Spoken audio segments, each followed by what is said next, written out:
우리는 계속해서 예수님이 제자들에게 가르쳐 주신 네 가지 복과 네 가지 화에 대해서 묵상을 하고 있습니다. 이렇게 하는 자는 복이 있다. 또 반대로 이러이러한 자는 화가 있다. 각각 네 개씩 말씀하시는 본문의 내용입니다. 그렇다면 예수님은 네 가지 복과 네 가지 화를 말씀하시는 이유는 무엇일까요? 복을 받기 위한 방법으로 주신 걸까요? 아니면 제자가 되기 위한 조건으로 주신 걸까요? 전혀 그런 것이 아니라고 했습니다. 네 가지 복과 네 가지 화는 은혜로 제자된 자들, 그들이 제자답게 살아갈 수 있는 방법으로 제시되어진 겁니다. 우리식대로 말한다면 하나님의 무조건적 은혜로 그리스도인 된 자들이 어떻게 하면 그리스도인답게 살 수 있는가라는 그런 방법으로 우리에게 주어진 말씀이라는 겁니다. 그렇다면 우리는 지난주에 우리가 그리스도인답게 살기 위해서 필요한 것이 있다고 했습니다. 어떤 자가 되는 거라고 말했죠? 가난한 자. 맞습니다. 가난한 자가 되는 것이 그리스도인답게 살아가는 첫 번째 방법이라고 했습니다. 그렇다면 가난한 자가 된다는 뜻은 무슨 말입니까? 내 소유와 물질을 다 버리라는 겁니까? 그게 아닙니다.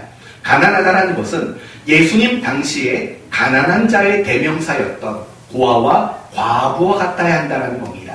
고아와 과부는 어떤 사람입니까? 전적으로 하나님만을 의존할 수밖에 없고 전적으로 하나님을 의지할 수밖에 없는 자들이었던 겁니다. 그러므로 가난한 자가 복이 있다고 말씀하셨을 때에는 결국 이런 겁니다. 하나님을 의존하고 하나님을 전적으로 의지하는 자들, 그런 자가 될 때 복이 있는 자고, 그런 자가 될 때 우리는 비로소 그리스도인답게 살아갈 수 있게 된다라는 사실을 우리가 함께 살펴봤습니다. 오늘은 우리가 그리스도인답게 살 수 있는 두 번째 방법을 가르쳐주고 있습니다. 뭐라고 말하냐면 줄인 자가 되라는 겁니다. 한 글자를 더 붙인다면 굶주린 자가 되라는 겁니다. 그러면 우리는 그리스도인답게 살 수 있다는 겁니다. 그러므로 오늘 말씀을 통해서 과연 줄인 자가 되어야 한다고 했는데 무엇에 대하여 줄인 자가 되어야 하는가, 또는 무엇을 향해 굶주린 자가 되어야 하는가 라는 이 부분을 함께 살펴보도록 하겠습니다. 여러분에게 한번 묻습니다. 여러분은 지난 한 주간 무엇에 줄여 사셨습니까? 무엇을 향해 줄인 마음을 가지셨습니까? 다르게 말하면 무엇을 갈망하고 무엇을 그렇게 얻고 싶으셨습니까? 무엇일까요? 보통 세상 사람들은 늘 줄이고 있는 것이 무엇이냐면 사실은 돈입니다. 돈에 줄여 삽니다. 돈이 많던 아니면 돈이 적던지 간에 많은 사람들은 돈에 줄여 살아갑니다. 또 많은 사람들은 건강에 줄여 삽니다. 건강한 사람이든 건강하지 않은 사람이든 내가 더 건강하기를 바라는 그런 줄인 마음을 가지고 살아갑니다. 어떤 사람은 누군가가 나에게 관심을 갖고 누군가가 나에게 사랑을 주기를 바라는 그런 줄인 마음으로 살아가는 분들도 있습니다. 어떤 사람은 누군가가 나에게 위로해 주기를 바라는 그런 줄인 마음으로 사시는 분도 있습니다. 어떤 사람은 누군가에게 칭찬을 받고 누군가에게 인정을 받는 그 일에 줄인 마음을 가진 사람도 있습니다. 어떤 사람은 성공하고 출세하는 일에 줄인 마음을 가지고 사는 사람도 있습니다. 어떤 사람은 세상의 재미난 일에 대하여 줄인 마음으로 그렇게 살아가는 분들도 있습니다. 물론 그런 것들을 줄인다고 해서 그게 잘못되었거나 틀렸다는 게 아닙니다. 왜냐하면 우리가 이 땅을 살아가면서 그것들은 반드시 필요한 것이기 때문입니다. 우리가 예수를 믿는다고 해서 돈이 필요 없습니까? 아닙니다. 필요합니다. 예수를 믿는다고 해서 건강이 필요 없습니까? 아닙니다. 건강도 필요합니다. 그런 것들을 바라고 원하는 그런 줄인 마음을 갖는 것이 잘못되거나 틀린 것은 결코 아닙니다. 저는 목사로서 우리 성도들이 지금 줄이고 있는 그 일들이 다 채워지게 되는 하나님의 은혜가 있기를 바랍니다. 물질의 줄임이 있다면, 건강의 줄임이 있다면, 위로의 줄임이 있다면, 평안의 줄임이 있다면, 누군가에게 관심과 사랑의 주림이 있다면, 세상의 성공의 주림이 있다면 이 모든 주림을 하나님이 채워주시기를 예수 그리스도의 이름으로 축원드립니다. 이런 말에도 아멘이 안 나옵니까? 네, 그런 은혜가 있기를 바라요. 그렇지만 여러분, 우리가 누굽니까? 우리가 누구죠? 하나님의 자녀. 또 우리가 누굽니까? 그리스도인들입니다. 적어도 세상 사람들과는 많이 다른 사람입니다. 그리고 세상 사람들과는 많이 달라야만 하는 사람들입니다. 그렇기 때문에 우리가 무엇인가를 줄이는 것, 그것이 세상 사람들이 주려하는 그것과 동일한 수준에 멈춘다면 사실은 올바르지 않은 모습인 거죠. 우리는 그리스도인으로서 세상 사람들과 다른 것들을 줄이는 마음이 분명 우리 가운데 있어야 합니다. 무엇에 대하여 줄이면 좋을까요? 하나님의 은혜를 향하여 줄인 마음, 하나님의 말씀에 대한 줄인 마음, 또 기도에 대한 줄이는 마음, 예배에 대한 줄인 마음, 이런 영적인 것들, 선한 것들, 그리고 하나님에게 속한 것들을 줄인 마음들, 이런 마음들을 우리 모두는 가져야 할 것입니다. 이런 영적인 것, 선한 것, 그리고 하나님을 향해 줄인 마음이 많은 사람일수록 굉장히 건강하고 굉장히 훌륭한 그리스도인이라고 말할 수 있는 겁니다.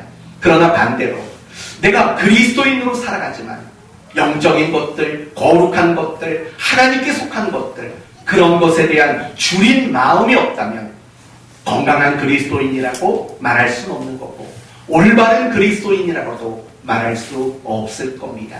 한 번 더 여러분의 지난 한 주간의 삶을 돌아보시겠습니까?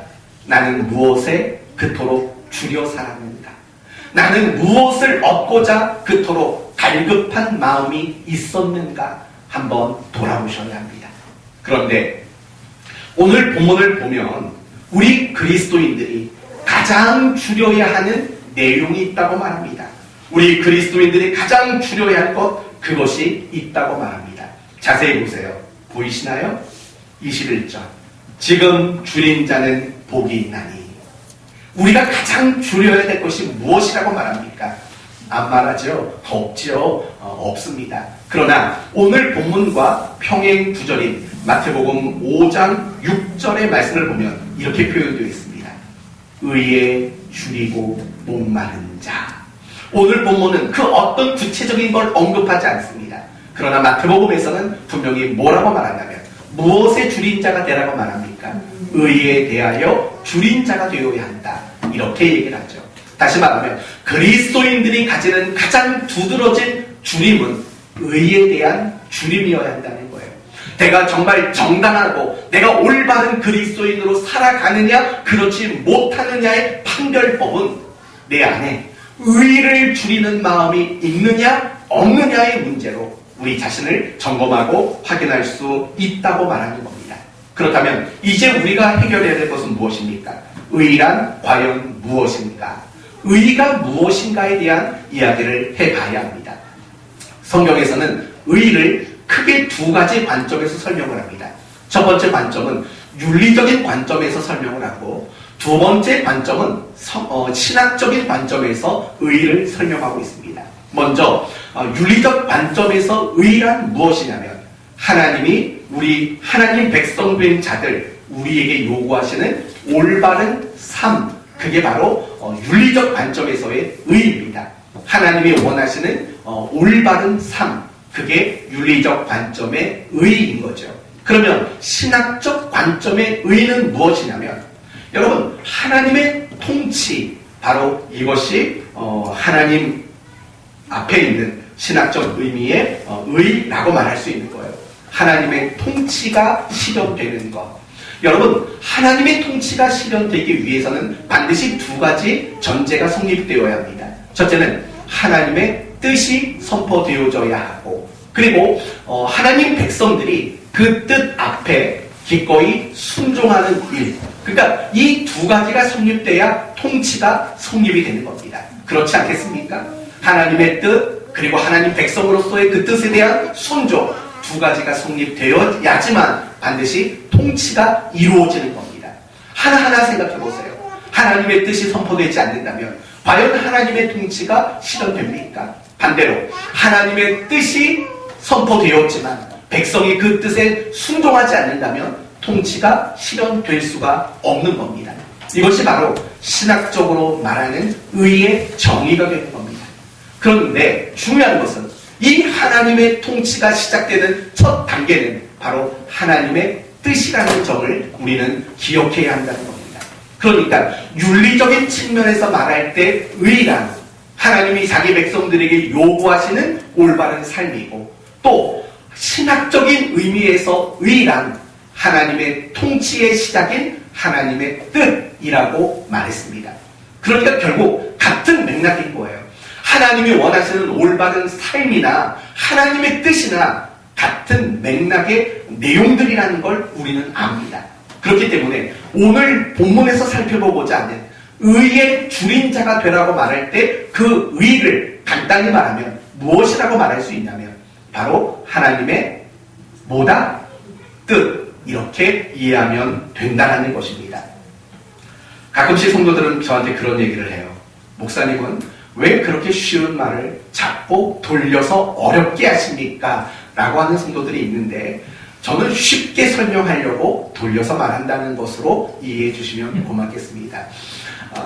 아마 오늘 설교 들으면서 그럴 거예요. 목사님, 의란 그냥 하나님 뜻이라고만 하면 되지 뭐 윤리적인 얘기, 신학적인 얘기 왜 하십니까? 라고 할 수도 있습니다. 그런데 이건 여러분이 좀 알아두셔야 할 필요가 분명히 있는 내용이기 때문에 그렇습니다. 아리까리 하세요? 잊어버리세요. 그냥 의란 하나님의 뜻이다. 그럼 이렇게만 하세요. 뭐 그건 여러분의 선택이죠. 수준 낮게 가든지 수준이 높게 가든지 그건 여러분의 선택입니다. 그러니까 결국은 이런 요점이 되는 거예요. 의의 줄임자가 된다는 건 매일매일의 삶 속에서 무엇을 갈구하는 걸까요? 하나님의 뜻을 갈구하고 하나님의 뜻을 간절히 알고자 하는 그 마음을 가지고 살아가는 사람, 그 사람이 바로 의의 줄임자라는 거예요. 성경의 인물들로 예를 들어 볼게요. 아브라함을 한번 생각해 보십시오.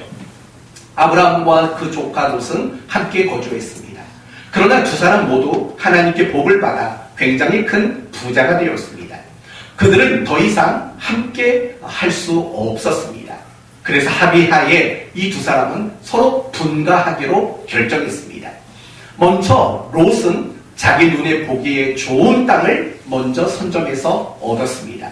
그러나 조카 롯이 거주지를 결정할 동안에, 그가 거주지를 결정한 이후에도 아브라함은 아무것도 하지 않고 있었습니다.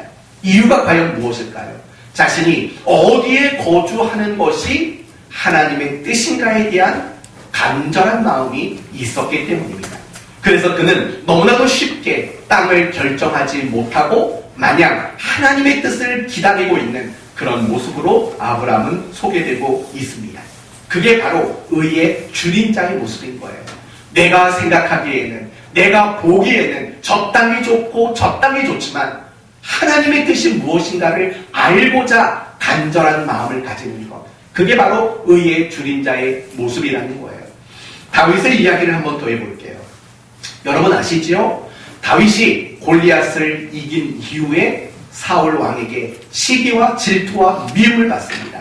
그래서 여기저기 도망자의 삶을 살게 됩니다. 그러다가 다윗이 어느 나라에까지 도망을 갔습니까? 어느 나라까지 도망을 갔죠? 자기가 죽인 골리앗의 고향인 블레셋이라는 나라까지 도망을 갑니다. 그리고 블레셋 나라의 왕에게 시글락이라는 성을 제공을 받습니다. 그래서 다윗은 자신의 부하 600명과 그 가족들과 함께 시글락이라는 성에 거주하게 되었습니다. 그런데 다윗이 600명의 군사와 함께 잠시 성을 비운 사이에 아말렉이라는 민족이 침략을 합니다. 그래서 성 안에 남아있던 여자들과 아이들과 모든 재산들을 다 빼앗아 도망을 가버렸습니다. 한참 뒤에 다윗이 부하 600명과 함께 시글락성에 왔습니다. 와서 보니까 그 성이 완전히 폐허가 된 겁니다. 그때 다윗은 하나님께 이렇게 기도합니다. 하나님, 쫓아갈까요? 가지 말까요? 라고 기도를 합니다. 여러분, 자기 자식이 뺏겼습니다. 자기 아내가 뺏겼습니다. 자신의 재물이 뺏겼습니다. 그런데 그것을 빼앗아 도망친 아말렉 사람을 따라갈까요? 포기할까요? 이 기도를 다윗이 했다라는 겁니다. 그게 바로 의의 줄인 자의 모습이라는 겁니다. 예수님을 한번 생각해 보십시오. 예수님이야말로 가장 모범이 되는 의의 줄인 자로 살아가신 분이십니다. 가장 대표적인 사건은 겟세마네 동산입니다. 예수님은 겟세마네 동산에서 이렇게 말합니다. 아버지, 이 잔을 내게서 옮겨주십시오. 그러나 나의 원대로 마옵시고 아버지의 원대로 되어지기를 원합니다. 지금 무엇을 구하는 겁니까? 내 뜻을 구하는 것이 아니라 하나님의 뜻을 구하고 있는 거죠. 그리고 그 예수님께서 십자가에서 운명하시기 직전에 했던 말씀이 뭡니까? 다 이루었다지요. 무엇을 다 이루었습니까? 아버지의 뜻을 다 이루셨다라는 겁니다. 이처럼 예수님이야말로 그의 모든 공생의 처음에서 마지막 순간까지 철저히 하나님의 뜻의 줄인 자로, 의의 줄인 자로 그렇게 예수님은 살아가셨다라는 겁니다. 바로 이렇듯 하나님의 뜻에 목말라 하고 하나님의 뜻을 알고자 하는 그 줄인 마음을 가지고 살아가는 것, 그게 바로 의의 줄인 자가 된다라는 말의 뜻인 겁니다. 그리고 중요한 것은 우리가 의의 줄인 자가 되어질 때 비로소 그리스도인답게 우리는 살아갈 수 있다는 겁니다. 이 말을 반대로 말하면 이런 거예요. 내가 의의 줄인 자가 되어지지 못하면 우리는 결단코 그리스도인다운 삶을 살아갈 수 없게 된다라는 말의 의미인 것입니다. 그래서 예수님은 제자들에게 말하죠. 심령이 가난한 자가 되어야 한다. 하나님만을 의존하고 하나님만을 의지해야 한다. 그래야 그리스도인다울 수 있다. 제자다울 수 있다. 그러면서 다음에 한 이야기는 이거죠. 의의 줄인 자가 되라. 하나님의 뜻을 간절히 알고 하나님의 뜻을 간절히 사모하는 그런 사람이 되어야 제자가 올 수 있다. 이렇게 가르쳐주고 있다는 겁니다. 사랑하는 성도 여러분, 여러분에게 묻습니다. 여러분은 의의 줄인 자이십니까? 하나님의 뜻이 무엇인가 너무 알고 싶어하는 그런 갈급한, 그런 간절한 마음이 여러분의 마음속에 있으십니까? 여러분 지난 한 주를 사시면서 이런 기도해 보셨습니까? 하나님 뜻이 무엇입니까? 하나님이 원하는 게 뭡니까? 이런 기도를 여러분 지난 한 주간 해 보셨습니까? 바로 그런 겁니다. 내가 살아가는 매 순간순간마다 하나님의 뜻을 알고 싶어하는 하나님의 뜻의 주인 마음을 가진 것, 그게 바로 의의 줄인 자의 모습이고 정상적인 그리스도인의 모습입니다. 그리고 더 나아가서 의의 줄인 자, 하나님의 뜻의 줄인 자로 살아가는 것, 그런 사람이야말로 가장 성령 충만한 사람이라는 겁니다. 에베소서 5장에 여러분 잘 아시는 이런 말씀이 있습니다. 성령 충만에 대해서 이렇게 이야기를 합니다. 그러므로 어리석은 자가 되지 말고 오직 그 다음은 뭐죠? 주의 뜻이 무엇인가 이해하라 라고 말을 한다고요. 여러분 성령 충만을 이야기하는데 방언해라, 예언해라, 어떤 병 고치는 은사를 가져라 이런 말 하지 않아요. 어리석은 자가 되지 말고, 여기서 말하는 어리석은이란 무식한 것을 말하는 게 아니에요. 세상의 이치를 모르는 어리석음이 아니에요. 여기서 말하는 어리석음은 무엇을 알지 못하는 어리석음일까요? 하나님의 뜻을 알지 못하는 어리석음을 말하는 거죠. 어리석은 자가 되지 말고 오직 주의 뜻이 무엇인가를 이해하라.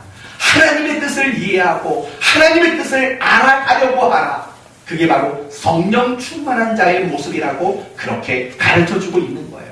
이렇듯이 하나님의 뜻을 알고자 하는 이 줄인 마음을 가지고 살아가는 것, 그게 정상적인 그리스도인이고 그게 성령 충만한 그리스도인의 모습이라는 겁니다. 그러나 안타까운 것은 우리가 살아가는 이 시대는 정상적인 그리스도인이 많지 않다는 거예요. 우리가 살아가는 이 시대에는 성령 충만한 그리스도인이 많지를 않아요. 하나님의 뜻에 대해서 너무 무관심하고 자기 뜻을 따라 살려고 하고 복이 있나니에만 관심이 있는 그런 그리스도인들이 너무 많다라는 거예요. 사랑하는 성도 여러분, 우리가 그리스도인이 되었다라는 것은 하나님의 뜻이 없이는 살 수 없는 자가 된 거예요. 하나님의 뜻이 유일한 생명이고 하나님의 뜻이 유일한 빛으로 삼는 사람들이 바로 그리스도인이라는 사람들의 그 존재라는 거예요. 그런데 그럼에도 불구하고 내가 하나님의 뜻에 대해서 무관심하다면, 신앙이라는 것을 동원해서 내 뜻을 이루어 내게만을 원한다면, 어떻게 그런 그리스도인들이 정상적인 그리스도인이고 어떻게 그런 그리스도인이 성령 충만한 그리스도인이라고 과연 말할 수 있겠습니까? 사랑하는 성도 여러분, 너무 뻔히 잘 알고 있는 내용이잖아요. 하나님의 뜻을 물어야 된다는 거, 그리고 하나님의 뜻을 알아야 된다는 거 너무 잘 알고 계시잖아요. 그런데 그렇게 잘 알고 그렇게 당연한 이야기인데도 불구하고 우리는 한 주간을 살면서 하나님의 뜻을 도무지 물으려고 하지 않는, 하나님의 뜻에 너무나도 무관심하게 살아가는 우리의 모습일 때가 사실은 얼마나 많은지 모른다고요. 어때요? 다시 한번 물어볼까요? 하나님의 뜻을 여러분은 매 순간순간 알려고 하시나요? 하나님의 뜻을 정말 묻고자 하는 의의 주인 자로 여러분은 살아가고 있나요? 반드시 그러셔야 돼요. 그렇다면 이제 우리가 두 번째로 생각할 것은 이런 것들입니다. 왜 우리는 의의 주인자가 되지 못할까? 왜 우리는 하나님의 뜻에 관심을 갖지 못하고 하나님의 뜻을 알아가려고 하는 그 간절한 마음을 우리는 품지 못하는 이유는 과연 무엇일까? 이 부분을 이제부터 다루도록 할게요. 과연 그 이유는 뭘까요? 생각보다 간단한데 답이 있더라고요. 그 이유는 이런 거예요. 내가 하나님의 뜻을 묻고 내가 하나님의 뜻을 알아야 하는 이유와 필요성을 느끼지 못하는 거예요. 여러분, 공부를 잘 못하는 학생들은 왜 공부를 못할까요? 답은 간단해요. 내가 공부해야 할 이유, 공부해야 할 필요성을 인식하지 못하기 때문에 그래요. 왜 우리 교회 여자 성도들은 맨날 다이어트에 실패할까요? 김효선 집사님, 왜 실패할까요? 이거 성공한 사람한테만 물어보는 거예요. 입맛이 자꾸 올라가서요? 그렇죠. 뭐 입맛이 올라가는데 어쩔 수 있겠어요. 그런 이유도 있죠. 근데요, 내가 다이어트를 해야 하는 이유, 그리고 그 필요성을 모르기 때문인 거예요. 저희 딸내미는 임 목사님 용서하고 들어주십시오. 모든 목사님들은 뚱뚱한 줄 알아요. 왜 그랬더니 임 목사님도 뚱뚱하잖아. 그래서 모든 목사님은 다 배 나오고 뚱뚱한 줄 알아요. 저도 알아요. 배 나온 거 아는데 이 뱃살을 빼려고 하는 노력을 제가 하질 않아요. 왜냐하면 아직은 그 필요성을 못 느끼나 봐요. 그러니까 그 일들을 하지 못하는 거 아닐까요? 뭐 다른 일들도 다 마찬가지라고 생각해요. 내가 운동을 하는 거, 자기 개발을 하는 거. 여러분, 자기 개발이라는 거는요, 끊임없이 해야 되는 거예요. 이거는 뭐 대학 졸업했다고 끝나는 게 아니에요. 이거는 내가 천국 갈 때까지 자기 개발이라는 건 끊임없이 해야 돼요. 계속 공부해야 되는 거예요. 그걸 하지 않는 이유는 뭘까? 이 모든 것들의 이유는요, 내가 그 일을 해야 하는 이유와 필요성을 느끼지 못하는 거예요. 그래서 그 일들을 못하게 돼요. 그런데 한번 아파보세요. 한번 큰 병에 걸려보세요. 그러면 운동이 돼요. 왜냐하면 그 필요성을 느꼈으니까, 이유를 느꼈으니까, 알았으니까. 마찬가지라고 생각해요. 우리가 당연히 하나님의 뜻을 물어야 되고 하나님의 뜻을 알아야 돼요. 그런데 그 당연한 거고 정상적인 신앙의 모습인 그러한 것들이 되어지지 않는 이유는 내가 하나님의 뜻을 묻고 그것을 알아야 하는 이유와 필요성, 그것을 바르게 인식하지 못하기 때문이라는 거예요. 이게 가장 정확한 답이라고 생각해요. 만약에 여러분 가운데 내가 하나님의 뜻을 묻고 알아가는 일을 못하고 있는 분, 안 하고 있는 분이 있다면 다른 답이 있다고 생각하세요? 아니에요. 그 필요성을 내가 느끼지 못하는 거예요. 내가 교회는 가지만, 내가 주일이면 예배를 드리지만, 내 하나님의 뜻을 묻고 그걸 알아가는 일에 대한 필요성은 사실은 느끼지 못하는 경우들이 많은 거예요. 그렇다면 여러분에게 이제 설명할게요. 왜 우리는 하나님의 뜻을 물어야 하고 하나님의 뜻을 알아야만 할까요? 첫 번째 이유는 이런 거예요. 하나님이 원하시기 때문에 그래요. 하나님이 원하셔요. 우리를 택하시고 우리를 용서하시고 우리를 구원하시고 우리를 자녀 삼으시고 우리를 그리스도인 삼으신 그 하나님이 우리에게 원하고 계시기 때문에 그래요. 여러분, 주기도문 잘 아시죠? 주기도문.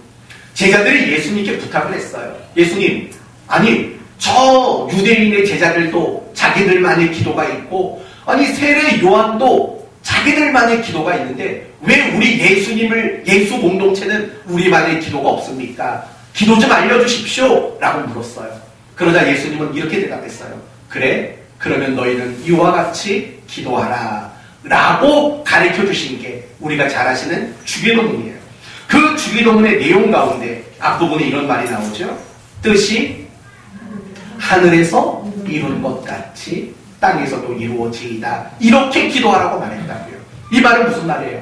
정말 주님은 우리 모두가 하나님의 뜻을 묻고 하나님의 뜻을 알기를 요구하고 원하고 계신다는 거예요.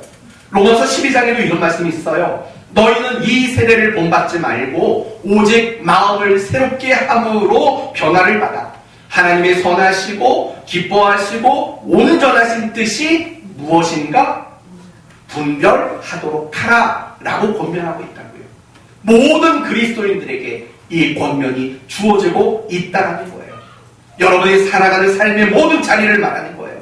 하나님이 여러분에게 어떤 축복을 주셨다면 하나님, 이 축복을 주신 뜻이 무엇입니까? 라고 물으셔야 돼요. 여러분이 어떤 실패의 자리에 놓이게 되었다면 하나님, 이 실패 가운데 하나님의 뜻은 무엇입니까? 라고 물으셔야 한다는 거예요. 여러분이 살면서 문득 뜻하지 않은 누군가를 만났어요. 물으셔야죠. 하나님, 생각지도 못했던 이 사람을 만나게 하신 이유는 과연 무엇입니까? 더 나아가서 우리 가정을 향한 하나님의 뜻은 무엇입니까? 우리 자녀를 향한 하나님의 뜻은 무엇입니까? 내 일터를 향한 하나님의 뜻은 무엇입니까? 여러분이 또한 무엇인가를 결정하고 여러분이 무엇인가를 선택하기 이전에 먼저 물으셔야죠. 하나님, 제가 어떤 것을 결정하기를 원하십니까? 제가 어떤 선택을 하기를 원하십니까? 하나님의 뜻은 도대체 뭡니까? 라고 우리는 물어야 마땅하다는 거예요. 이유는 무엇입니까? 내가 내 삶에 겪게 되는 그 다양한 순간 속에는 하나님의 이유와 하나님의 뜻이 그 속에는 담겨져 있어요. 내 삶에 겪게 되는 모든 순간 속에 하나님의 이유와 하나님의 뜻이 없는 순간은 없다고요. 없어요. 내 삶에 겪게 되는 모든 순간 속에는 하나님의 이유가 있는 거고 하나님의 복되신 뜻이 그 속에 담겨져 있는 거예요. 그렇기 때문에 내가 성공하든 내가 실패하든 내가 무엇인가를 선택하고 결정하는 그 모든 일들 속에서는 반드시 하나님의 뜻을 물어야 하는 정당성이 부여되고 있다는 거예요. 그래서 하나님은 우리에게 하나님의 뜻을 구하는 사람이 되라고 그렇게 말씀하고 있다고요. 두 번째, 우리가 하나님의 뜻을 물어야 하는 이유는 두 번째로 그럴 때 마음의 평안이 찾아오기 때문에 그래요. 예를 들면 다니엘의 경우를 한번 예를 들어볼게요. 여러분, 다니엘은 어느 시대 사람입니까?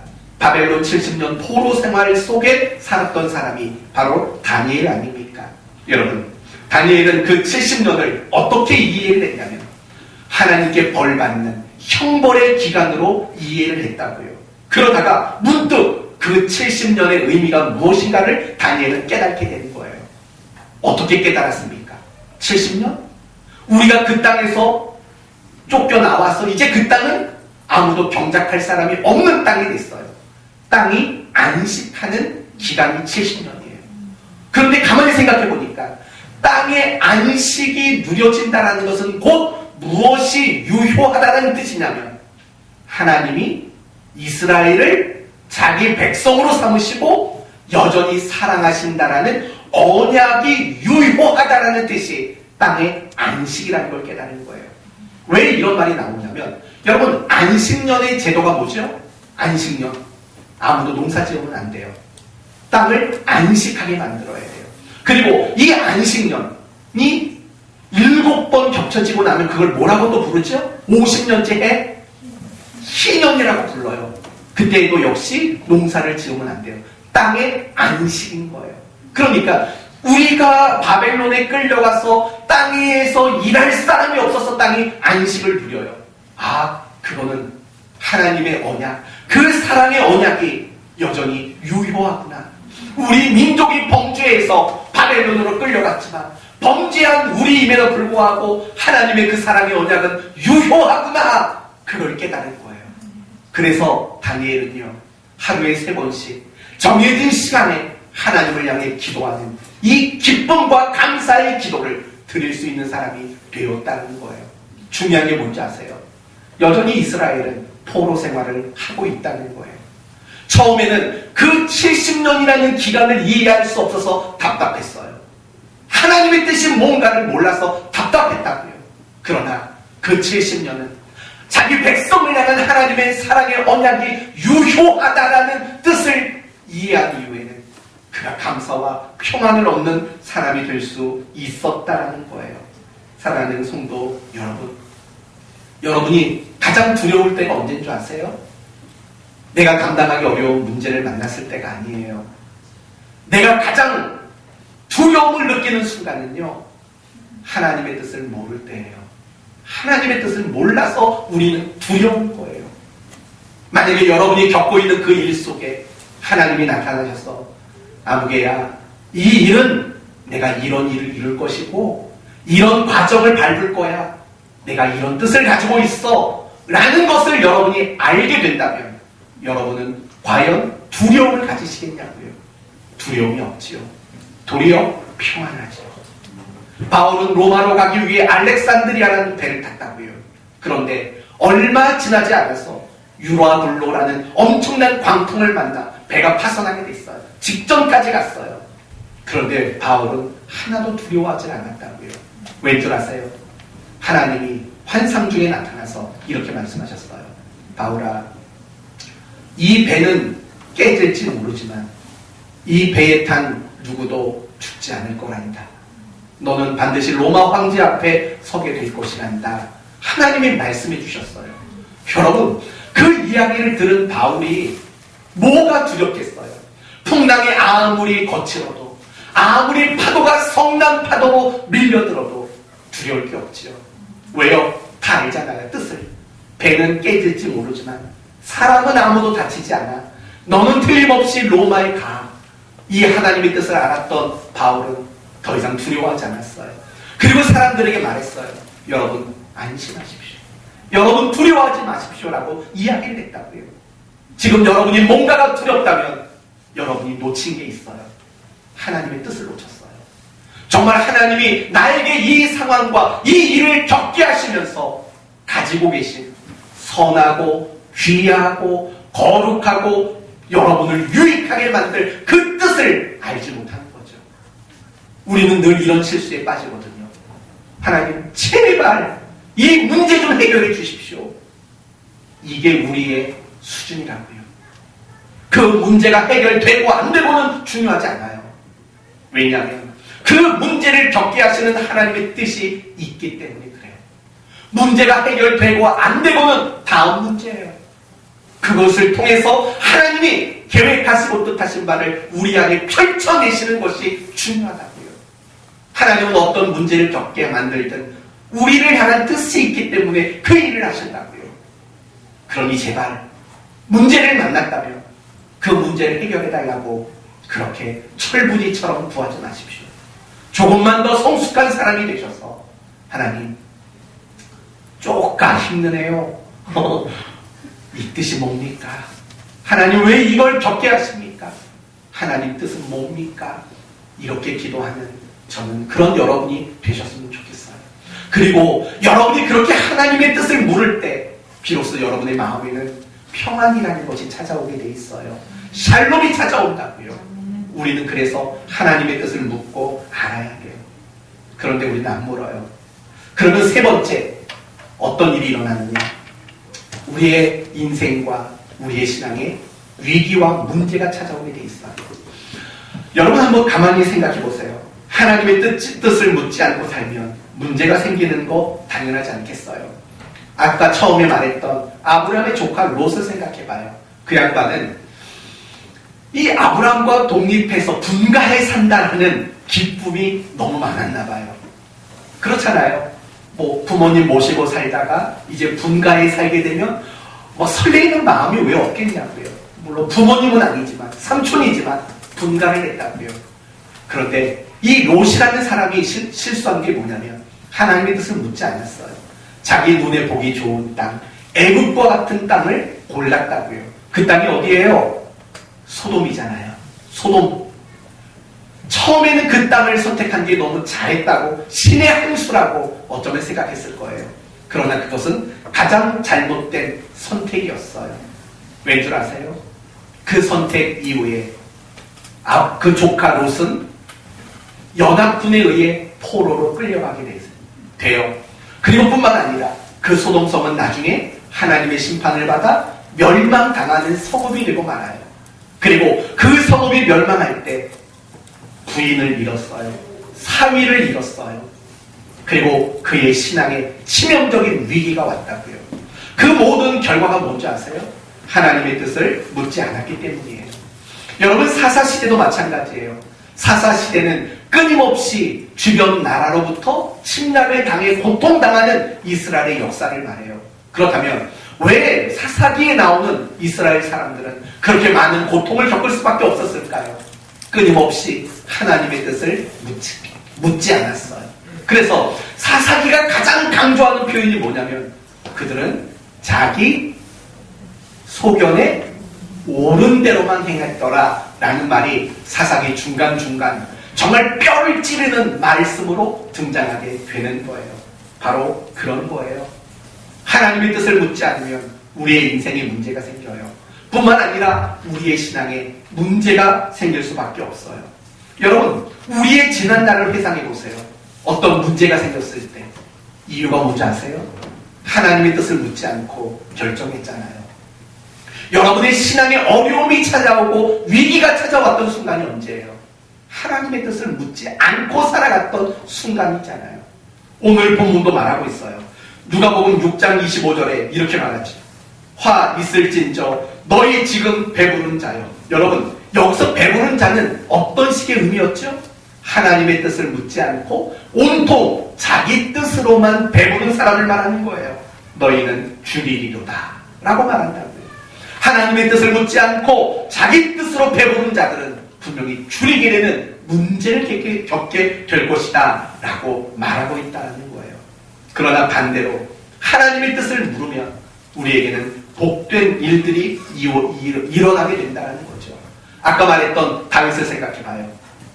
시글락 성에 살던 그들이 아말렉 사람들에게 모든 걸 빼앗기고 말았어요. 절망스러운 순간이 왔어요. 그때 다윗이 어떻게 기도했다고요? 하나님 따라갈까요? 말까요? 라고 기도했다고요. 여러분, 내 자식, 내 가족이 뺏겼는데 이거 뭐 묻고 자시고 할 게 뭐가 있어요? 무조건 따라가야죠. 근데 다윗은 기도했다고요. 왜 기도한 줄 아세요? 당연히 하나님의 뜻을 물으려고. 그러나 또 하나의 이유가 있어요. 그것은 승산이 없다고 생각한 거예요. 내가 아무리 600명의 군사를 가지고 그 아말렉 사람을 뒤쫓아가도 승산이 없다고 여긴 거예요. 왠 줄 아세요? 아말렉 사람은 당시 최강 무기였던 블레셋도 함부로 할 수 없는 나라였어요. 그만큼 굉장히 야만적이고 잔인한 민족이 아말렉 사람들이었거든요. 더욱이 그들 손에 누가 있어요? 인질이 있잖아요. 인질. 사랑하는 가족이 지금 인질로 붙잡혀 있잖아요. 인질 잡고 있는 사람을 무슨 수로 이기냐고요. 이길 수 있는 방법이 없다고요. 그래서 다윗은 하나님 가야 되나요? 말아야 되나요? 라고 묻는 거죠. 그때 하나님은 따라가라고 말합니다. 다윗이 볼 때는 승산이 없는 일이에요. 그러나 하나님의 뜻이 따라가라 했을 때 따라갔죠. 근데 놀랍게도 그 어떤 인명 피해도 없이 다윗은 전쟁에서 승리하게 됩니다. 이기게 된다는 거예요. 하나님이 이기도록 만드신 거죠. 결국 이런 거예요. 하나님의 뜻을 묻는 자들에게는 하나님이 책임져 주시는 은혜가 있는 거죠. 오늘 본문 21절을 보세요. 지금 줄인 자는 복이 있나니 너희가 배부를 것이미요 라고 말을 한다고요. 여기서 말하는 배부름 무엇인지 자세히 설명하지 않을게요. 마지막에 여러분에게 한마디를 드리려고. 그러나 분명한 것은 하나님이 책임져 주시는 것이 있다라고 말해요. 이 이야기를 마태복음 6장 33절에서는 이렇게 말해요. 너희는 먼저 그의 나라와 그의 의를 구하라. 이 모든 게 다 뜻과 연관되는 말들이에요. 그리하면 이 모든 것들을 너희에게 더하시리라. 분명히 하나님의 뜻을 구하는 자들에게는 내가 감당할 수 없고 내가 이룰 수 없는 것들을 하나님이 책임져 주시고 또 베풀어 주셔서 배부름을 갖도록 주시겠다라고 말씀하고 있는 거예요. 성도 여러분, 이게 바로 하나님의 뜻을 묻는 것의 유익인 거예요. 우리가 이런 하나님의 뜻을 묻고 알아야 하는 이유와 필요성을 모르기 때문에 우리는 하나님의 뜻을 묻지 않는 인생을 살게 되는 거예요. 그러므로 성도 여러분, 이제는 알았을 거예요. 내가 왜 하나님의 뜻을 물어야 하는가? 하나님이 원하시기 때문이다 라는 거고, 또 하나는 하나님의 뜻을 깨달을 때 평안을 얻을 수 있다. 하나님의 뜻을 알 때 우리는 하나님이 배부를 것이며 이 모든 것을 더하실 것이요 라는 은혜의 복을 누리게 된다라는 것을 여러분에게 말씀을 드렸습니다. 그리고 그것 말고도 우리가 하나님의 뜻을 물어야 하는 이유와 필요성은 많아요. 그분이 우리의 왕이시잖아요. 그분이 우리의 주인님이시잖아요. 그렇기 때문에 우리는 당연히 그분에게 뜻이 무엇인지 묻는 것은 너무나도 당연한 일 아니겠어요? 우리 사장님이 있는데 내가 직원인데 어떤 일을 할 때 사장에게 의견을 묻지 않겠냐고요. 의견을 묻지 않고 일하는 직원이 어디 있겠냐고요. 사장님 어떻게 할까요? 이걸 결정할까요? 저걸 할까요? 당연히 사장의 뜻을 묻는 거죠. 마찬가지죠. 하나님이 우리의 왕이시고 우리의 주인님이시라면 당연히 그분의 뜻을 묻는 것은 너무나도 당연한 일일 겁니다. 이런 이유와 필요성 잊지 마시기를 바랍니다. 그래서 매일매일마다 하나님의 뜻을 묻는 여러분 되시기를 바랍니다. 그러나 끝으로 한 가지 더 중요한 게 있습니다. 그것은 하나님의 뜻을 묻고 아는 것에 멈추면 안 돼요. 그 뜻을 따라가는 자가 되어야 한다라는 겁니다. 저희 아내에게 늘 미안한 게 많습니다. 그 중에 하나는 이런 거예요. 저는 뭘 하기 이전에 제 아내에게 의견을 자주 물어요. 교회 계획 사역을 앞두고도 여보 이렇게 할까요? 저렇게 할까요? 많이 묻는다고요. 오늘 바나바 특송이 있잖아요. 어제 그걸 또 물었어요. 여보 설교 전해야 할까요? 설교 끝나고 할까요? 물었어요. 왜 웃어요? 나의 주인이신 그분의 뜻을 묻는데 물었어요. 그랬더니 제 아내가 이렇게 말하더라고요. 여보 설교 끝나고 하는 게 좋겠어요 라고 말하더라고요. 그래서 저는 원래 생각은 그게 아니었거든요. 이런 생각이었죠. 설교 전에 특송을 하는 게 더 낫지 않을까 생각을 했거든요. 그래서 말했죠. 여보 나는 설교 전에 했으면 좋겠는데 라고 말했어요. 그랬더니 우리 딸이 이렇게 말해요. 저한테 그럴 거면 왜 물어봤어? 그럴 거면 왜 물어봤냐고. 딱 그 말을 듣고 나니까 내가 아무리 설교 전에 특송하는 게 좋겠다고 생각했어도 그러면 안 되겠다고 싶어서 설교 끝나고 하는 걸로 결정을 했답니다. 근데 그런 일들이 우리에게 많다는 거예요. 우리는 막 들어서 아는 거죠. 뭘 하든지 하나님의 뜻을 먼저 물어야 된다는 거 우리 다 알아요. 그래서 물어요. 근데 묻고 나서 따라가지는 않는 경우들이 사실은 우리에게 얼마나 많이 있는가라는 생각이 들어요. 우리가 신앙생활을 못하는 건 정말 하나님의 뜻을 몰라서일까요? 물어볼게요. 용서하는 거, 사랑하는 거, 이거 다 하나님 뜻이라는 거 알잖아요. 감사하는 거, 기도하는 거, 다 알잖아요. 분명히 하나님의 뜻이 뭔가를 우리는 상당히 많이 알아요. 어떨 때는요, 이게 하나님의 뜻입니까? 아닙니까? 물을 필요도 없을 때가 많아요. 예를 들면 누구를 자꾸 미워하고 누구에 대한 나쁜 감정이 있어요. 하나님, 이 감정이 하나님 뜻입니까? 아닙니까? 뭐 굳이 이런 건 물을 필요 없잖아요. 하나님 뜻은 나쁜 감정을 해결하고 용서하고 사랑하는 게 하나님의 뜻이라고요. 그런데 우리는 따라가지 않는 것, 그게 우리의 또 다른 약점 중 하나라는 거예요. 우리가 결국 신앙생활을 못하는 이유는요, 뭘 몰라서 신앙생활을 못하는 게 아니에요. 덜 배워서 신앙생활을 못하는 게 아니에요. 제가 부목사 시절에 뭘 했다고 했어요? 제자훈련 사역을 했다고요. 그렇게 제자훈련 사역을 통해서 많은 사람들을 양육했지만 사실은 달라지는 게 별로 없을 때가 많아요. 물론 크게 변하고 달라지는 사람도 있었어요. 그런데 달라지지 않는 사람들도 더 많았다고요. 이유는 그런 거죠. 몰라서 신앙생활을 못하는 게 아니라 알지만 따라가려는 의지가 없는 것이라는 생각이 들 때가 많다는 거예요. 사랑하는 성도 여러분, 하나님의 뜻을 묻고 아는 게 믿음이 아니에요. 하나님의 뜻을 묻고 알고 따라가는 거. 꼭 무슨 잇몸약 선전하는 것 같죠? 네. 뜯고 씹고 삼키고 뭐 그런 것처럼, 하여튼 믿음, 신앙이란 내가 하나님의 뜻을 묻고 알아내는 게 믿음과 신앙이 아니죠. 진짜 믿음과 신앙은요, 하나님의 뜻을 묻고 알고 그 뜻을 따라가는 것, 그게 믿음이고 그게 신앙인 거죠. 여러분, 성경을 보면 하나님과 동행한다 라는 말이 나왔어요. 구약 인물들 중에서요, 하나님과 동행했던 대표적인 인물이 있다고요. 그게 누굴까요? 에녹이에요. 에녹이 죽을 때까지 하나님과 동행했다고 말했어요. 여러분, 하나님이 눈에 보여야 말이죠. 하나님은 눈에 안 보여요. 근데 그가 하나님과 동행했다고 말해요. 무슨 뜻일까요? 하나님의 뜻을 묻고 알고 따라 살았다는 뜻이에요. 왠 줄 아세요? 여러분, 동행이란 뜻이 같지 않으면 함께 할 수 없는 게 동행이기 때문에 그래요. 그렇지 않나요? 뜻이 서로 상반돼요. 뜻이 서로 상충돼요. 그런데 어떻게 동행이라는 게 이루어질 수 있겠냐고요. 이루어질 수 없는 거예요. 마찬가지인 거예요.